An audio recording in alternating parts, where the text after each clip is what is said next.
Welcome to the Fox Den Podcast, where leaders gather to grow. Hello, everybody. Welcome to the Fox Den, where leaders gather to grow. I'm your host today, Stephen Allen Fox, and I'm excited that today the guest is Emily Yoon, who is Vice President and an agent at Wasserman Music, created and runs their symphony department, which is actually a first for a major talent agency to have a symphony department, is a music agent for Disney concerts worldwide, and a key partner in working with them to create a very large package of concerts that are available to be performed all around the world. And personally, very happy that she also represents for my company, Front Row Concerts, and my business partner, Victor Pezzavento, a concert that we have, which is Scream Live to Film, the film from 1996. So welcome, Emily. Thank you for being here. Thanks so much for having me. Glad to be here. Yeah, it's always nice to have people come in and just to give some insight and some perspective for people, maybe something different that they can take home. And I love one of the things that you and I have talked about. I think everybody has probably heard the phrase, treat others like you would like to be treated. I don't know. You might be the first person that I've ever experienced where like, no, that's not just my motto in like my personal life. It's like, I don't think of my friends and family that way. So why don't you talk a little bit about that, about how you bring that into your professional life as well as your personal life? Yeah, so I mean, generally, I want to both be in a professional space and a personal space that I'm comfortable in. So I think, when you had asked a few weeks ago how, do I treat my clients differently than I do family and friends? It's simple. It's no. We're all humans. I want the best for my family and the best for my friends, and I want the best for my clients. So, it goes back to something we all learned in probably preschool, but it, it, it just proves, doing the right thing, being honest, you get that back from people and the trust. And trust is huge, obviously, in personal life, but it's huge in business. Being able to have colleagues that trust me, I trust them. We can have open and honest conversations, maybe sometimes harder conversations, but it ultimately leads us to just doing better all around. Yeah, I love that one of your first comments was, they're humans. It's like we're all people, right? I Right. mean, it's at the end of the day, if we remember first and foremost that we're working with people and that whatever product we're trying to create from that or service we're trying to give or whatever the productivity is, people are doing it. And Right, exactly. yeah, And also, I'm helping my clients, they need to earn money, they want to earn money. And by me doing a good job for them, they're also then going to reciprocate and do their best to reciprocate and do a good job for whatever, concert they get booked on. And that just means it's easier for me to get them another gig with that same buyer. It's cyclical. So, and right. I say this a lot with new buyers, especially for Disney concerts. It's like, I've got you're looking to book one show with me. I've got like 40 more shows that I want you to buy.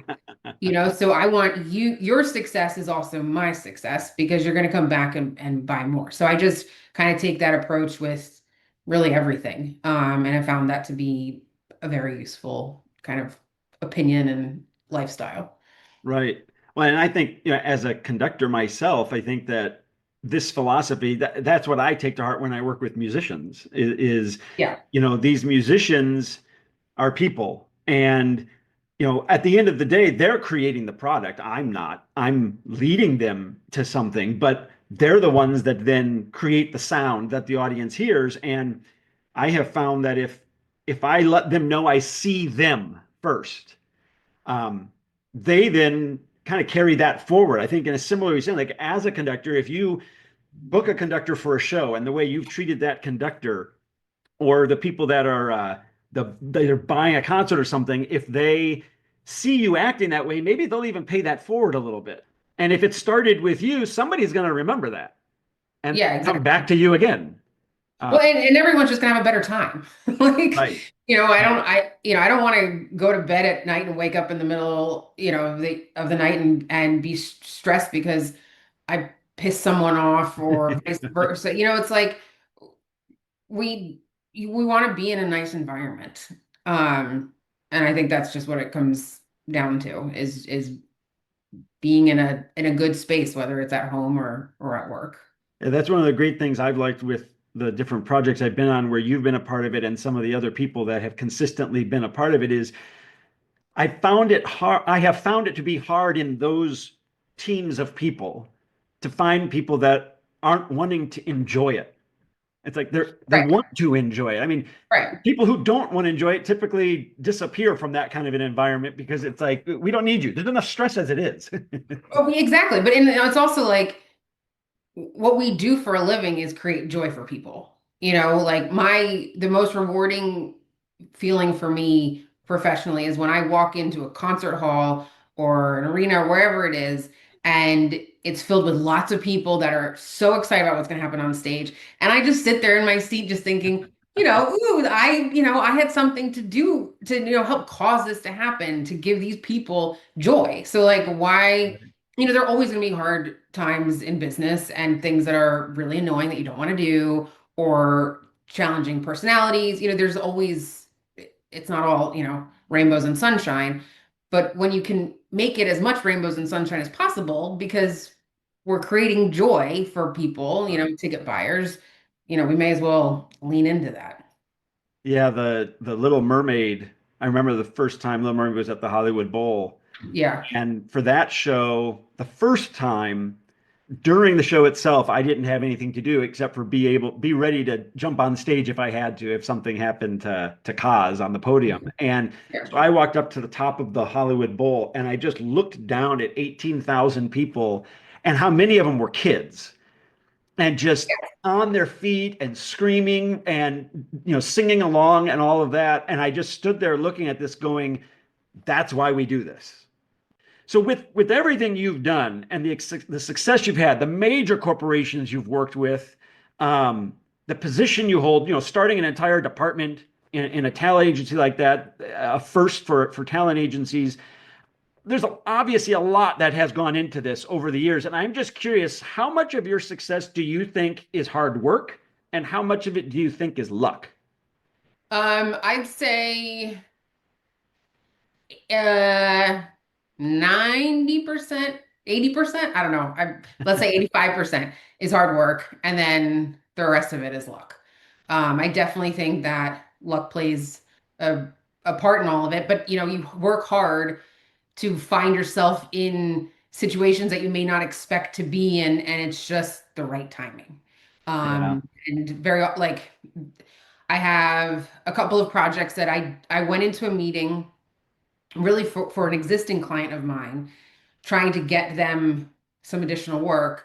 And I ended up walking out of that meeting with four new projects to book myself. And so it was just, and those were people that I'd never worked with that company before. I'd always known about them. We'd kind of circled each other, stayed in touch, were nice to each other, friendly, those kinds of things. And it just happened to be, I just showed up at the right time and it fell in my lap. So I definitely think that there's pieces of that. I mean, Disney concerts to some extent is the same story. I mean, I worked um, really hard at my previous job, tried to make a name for myself and find a place where I would add value to the company that didn't already exist.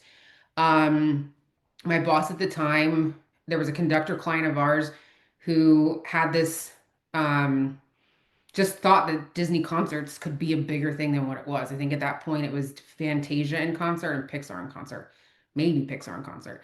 And so my boss at the time went and chased down the team trying to figure out, okay, who's in charge of this? Who's putting this all together?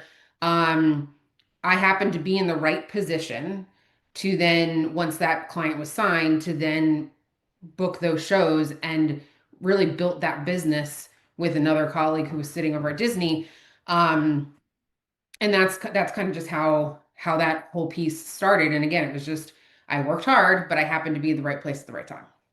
I think along with hard working, you have to also be kind of open-minded, don't you? It's that you don't know where it's going to come from, and you don't even, it might be a pathway you never could have imagined. Yes. But if you're open-minded to it and then see what happens with it, that luck suddenly takes you a place that it's like, wow, I never thought I'd be doing this. Um, Yeah, yes, exactly. I mean, there are a lot of people who like to manifest and, make those boards every year for like their goals for the New Year's resolution, all those kinds of things. Um, I am not that person. I mean, I definitely just, fly by the seat of my pants, like just, somehow, I had no plan when I was in college for what I wanted to do after college. I fell into music management. And then when I was working at a big classical music agency, I didn't exactly know what I wanted to do. And I looking back on it, kind of kick myself like, why didn't I do a little bit more research? Like, different roles and talk to people. And maybe I should be telling that to myself right now. But, I guess that you're right. Like, I was just open to what was going to happen. And I wasn't afraid to say, okay, no one else at this company wants to deal with this client. So I'm going to go deal with that client and figure out how to make it, and right. that made me stand out and look different and get some additional opportunities. It sounds to me like you kind of had a vision board of your own without making a vision board, and that was just be a hard worker. Also instinct. That's another piece of all Yeah, which your brother probably felt, like listening to your gut. I think that's hugely important. When I'm hiring people to work for me, that's, I mean, are they going to write exactly the type of email response you would want them to write, or how, like, you never really know how someone's going to work out in a job until they get the job and give it right, a go. Especially in, entry level positions. So a lot of the times I just rely on instinct and just the general, just, again, the human to human thing. You just right, get a sense of, is this the type of person that I'm going to want to work with, that is going to, dig in and find the answers that don't necessarily just fit in a square box. right. So I think for your brother, that was, he just Instinct. obviously saw how hardworking she was in her, waitressing position. But I'm sure he had a gut instinct of, this seems like someone's that could go somewhere. Right. Well, and you say that human to human element. I mean, if somebody's working at a job, like you're saying, especially at entry level, there's a certain amount of what they're doing that is training as to how that company or that person who they're working for wants it done. If that human to human says this person's trainable, we get along, we're on the same page, then that other stuff just kind of happens on its own. They get it and they learn it Right. and if they have the right work ethic, the right attitude, and that's a big thing nowadays is attitude. There's so many different directions that people's personalities go nowadays that if you don't have it right, it's going to be a problem. Um, Yeah, so it's like attitude that for before sure. anything. For sure, attitude. I mean, um, if I, I don't even know how to explain it properly, but it's, you just have to have the can do attitude.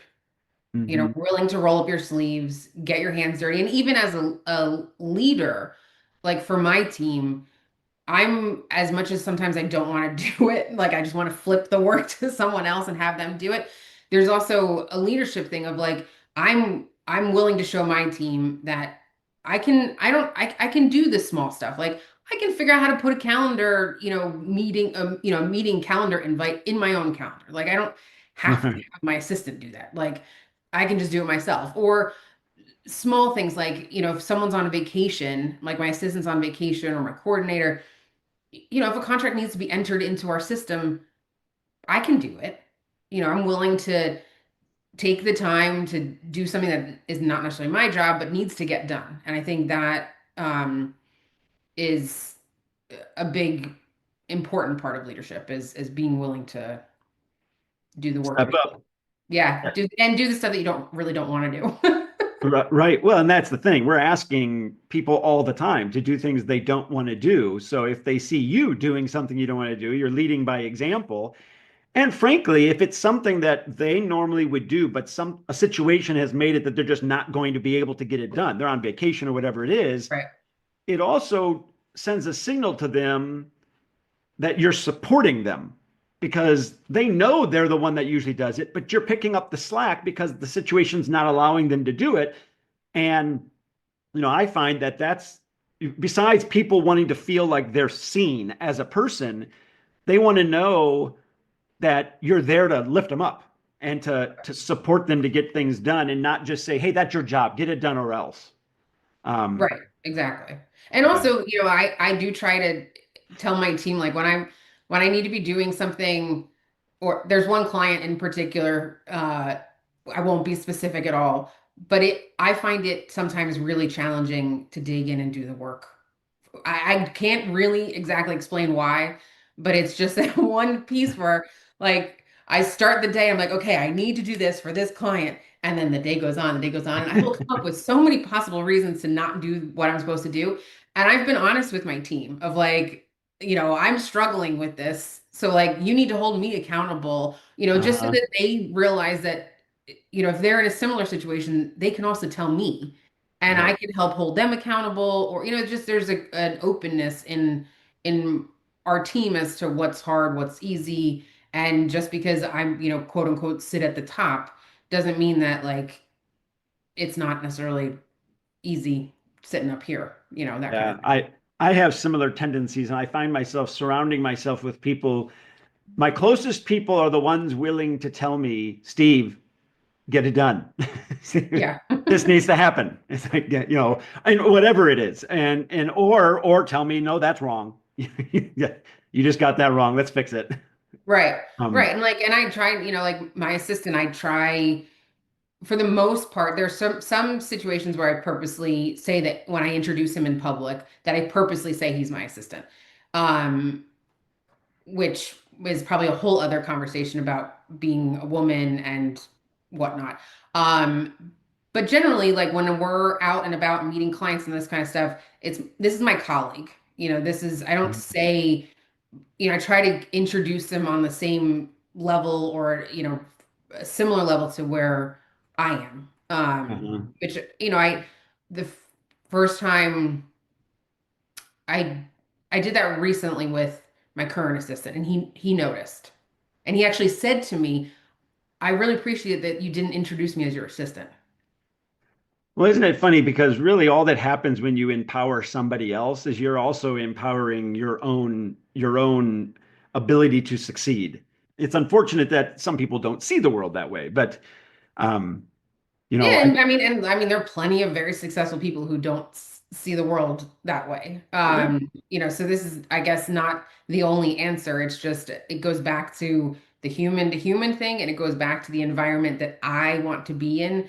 I spend how many hours every single week doing my job, like right. I don't want to hate it, and I don't want to hate the people around me, or vice versa.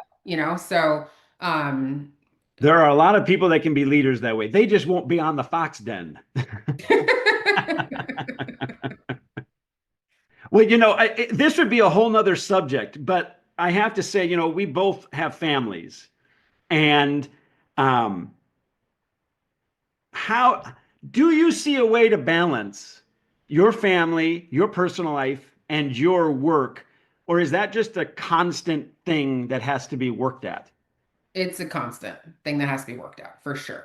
Yeah. It's gotten, I don't know if I would use the word easier.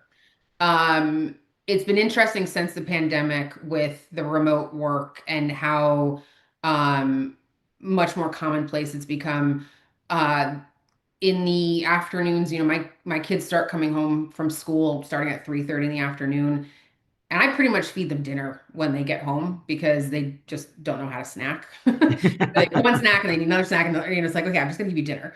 Um, and so people just, especially people I talk to on a regular basis, just know that if you're gonna call me between like 3:30 and 4:30 or 5 o'clock, I might be in the kitchen stirring a pot of something as I'm talking to you. So, but people understand. Right. And I certainly have been on the flip side where I'm calling someone and I can hear their child screaming in the background, or a dog barking, or I'm on the sideline of a soccer field, but they're, willing to have the conversation, get the business done. So I think in some regard it's gotten easier. And then I can also come up with how it's gotten harder, but it's a constant balance for sure. Easier, it sounds like, in the way where they've blended a little bit, but people are accepting of it, is what it Yes, sounds like you're saying. Yeah. I think so, at least in my industry. And Mhm. eventually also and I'm in a very specific part of the music industry. And it eventually becomes a small world like any other business. So a lot of the people that I have worked with for 15 years, maybe longer. They knew me before I was married, knew me before I had children, and vice versa. So there's, uh, in some cases, an actual friendship. In other cases, we're just very good colleagues, and we just kind of grew up together and just understand that this is kind of the phase of life we're in, and we're all trying to get our jobs done, as quickly and efficiently as possible. So people are more open-minded to it. Very good. Well, thank you for the time today. Some great things for people that hopefully benefits them. I appreciate you coming on the Fox Den with us. Well, thank you for having me. It's nice to Yeah. talk to you. Likewise, and thank you everybody for watching. If you'd like to stay connected, you can visit me at stephenallenfox.com. And we look forward to seeing you the next time on the Fox Den.